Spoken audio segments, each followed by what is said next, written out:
저희 용인갑 지역이 최근에 굉장히 유명세를 타고 있습니다. 우리 김대남 녹취 파일 공개되면서 4월 10일 총선에서 우리 김건희 여사의 용인갑 이현모 후보 공천설이 지금 불거져 나오고 있습니다.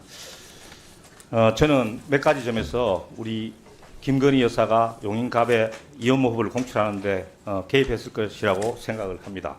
첫째, 이현모 후보의 배우자 신모 씨는 윤 대통령과 김건희 여사가 스페인 순방 갈 때 민간인의 신분으로 비행기에 전용기에 탑승해서 김건희 여사를 수행한 분입니다. 두 번째, 윤 대통령께서 이 둘의 사이를 직접 중매했다 이렇게 알려지고 있습니다. 셋째, 어디까지나 이현모는 윤석열 검찰 사단의 황태자다. 그랬기 때문에 인사비서관까지 했다 이렇게 생각을 합니다. 저도 김대남 후보 같이 뛰었기 때문에 좀 아는데요. 이분이 과장은 좀 할 수 있을지언정 거짓말을 할 사람은 아니다. 이분이 저한테 이야기하기를 내가 이현모를 도우는 척이라도 해서 공기업 가야 된다 이렇게 저한테 분명히 말을 했거든요. 자, 그러니까 이 윤 대통령이 얼마나 이 이현모를 당선시키고 싶겠습니까? 그래서 우리 슬라이드 한번 띄워보십시오. 우리 윤석열 대통령이 전국에 24번의 정책 간담회를 했습니다. 하면서 이 중에 1월 4일, 3월 25일 두 번 용인을 방문했습니다. 그러면서 이현모 후보가 했던 똑같은 이제 정책적 공약을 제시합니다. 반도체 고속도로 건설, 반도체 마이스트고 신설. 이 윤석열 대통령이 이현모 후보의 공약을 그대로 되풀이해서 이야기를 하거든요. 자, 그런데 저는 이 과정에서 윤석열 대통령의 선거 개입이 심각하다 이렇게 생각을 합니다. 우리 노무현 대통령께서는 말 한마디 잘못하셔가지고 탄핵 소추까지 당하셨습니다.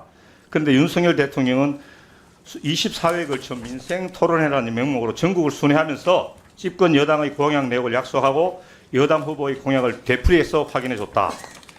저는 이게 우리 노무현 대통령은 일회성으로 말을 실수한 것이라고 생각하지만은 윤 대통령은 계획적, 반복적으로 선거법을 위반한 혐의가 있다. 그래서 다른 지역도 다시 한번 틀어주세요. 토론회 개최 지역도 보면 절대로 유리하거나 절대로 불리한 지역 가지 않습니다. 경북 같은 데 안 가고 전북 같은 데 안 가고요. 자, 저렇게 합니다. 그래서 꼭 당선시켜주고 싶은 이현모 후보가 있는 지역에는 두 번 왔다. 이것은 뭐냐? 다분히 선거를 위한 목적, 선거법에서 가장 중요하게 생각하는 게 뭡니까? 목적 아닙니까? 목적.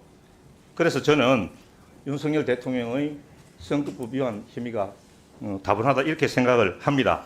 우리 선관위원장께서 계속 가정을 해서 질문을 하지 마라 이렇게 말씀하시기 때문에 저는 지금 있는 사실로 질문을 하겠습니다.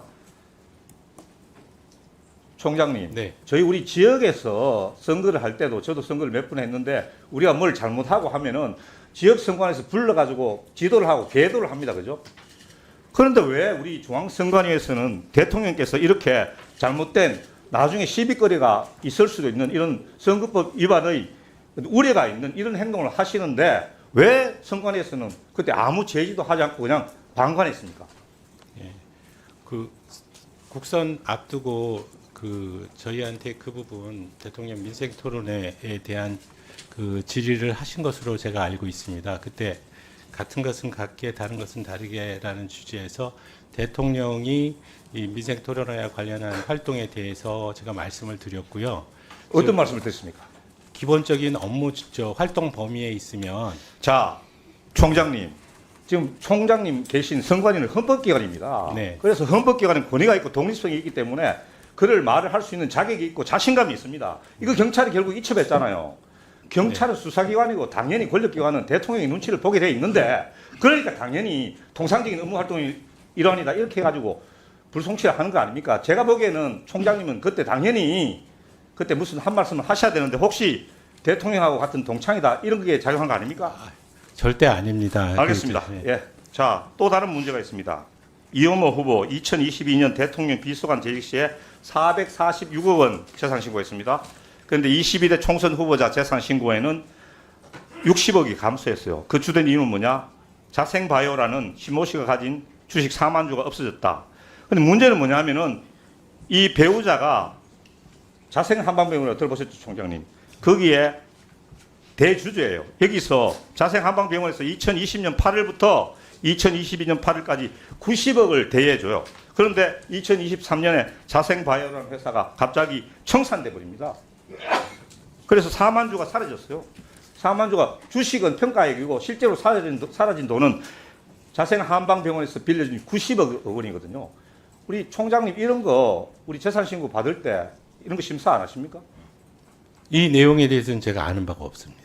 확인해 보십시오. 네. 확인을 일단 해보시고, 자, 자생바이오 90억 현금이 어딘가 다 쓰져버리고 회사가 빈깡통으로 됐다. 저는 자생바이오가 비자금을 만들기 위한 유령 회사라고 저는 추정합니다. 그런데 이게 인터넷에서도 찾아볼 수 있는 조그만 회사인데 이런 회사에 90억이나 대여해주고 2년 새 90억이 사라져버렸어요. 그 용처가 저는 매우 궁금하다, 총장님. 저는요, 선거법 위반으로, 지금 이제 기소가 된 상태인데, 현금 1억 5천을 4년 동안 썼다. 이걸로 수사기관에서 세게 추궁을 받았는데, 이거는 확인을 해보시면 2년 동안에 90억이 만약에 사라졌다. 저는 확인을 전제로 이야기하는 겁니다. 이거는 어떻게 생각하십니까? 용처가 어디겠습니까? 자생한방병원은 윤 대통령의 고액 후원자로 유명하다. 그래서 지금 자생한방병원에 뭐 특혜를 줬니 마냐 이런 언론 보도도 있습니다. 그리고 배우자 신모 씨는 김건희 여사와 친분이 각별하다. 윤 대통령이 이혼하고 신모 씨를 중매할 정도로 또 그런 사이다.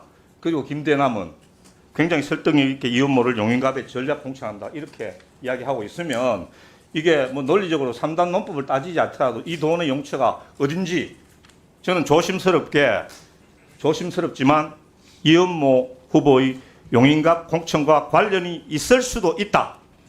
저는 이렇게 생각합니다. 이렇게 의심할 수 있지 않겠습니까? 일반 국민 같으면 이 정도 되는 정황이 있고 상관관계가 있다고 보여지면 총장님 이거 한번 이 선거 자금에 대해서 조사는 할 수 있잖아요. 그건 할 수 있잖아요. 네. 조사하시겠습니까? 이미 조사가 끝난 것으로 저는 알고 있는데요.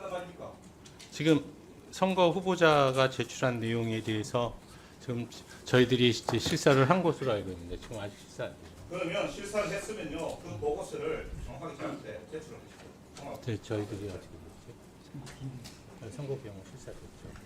저희들이 네, 선거 마무리해 마치고 주십시오. 선거 비용 실사는 끝난 것으로 알고 있습니다. 예, 그 보고서를 저한테 예, 알겠습니다. 네, 네.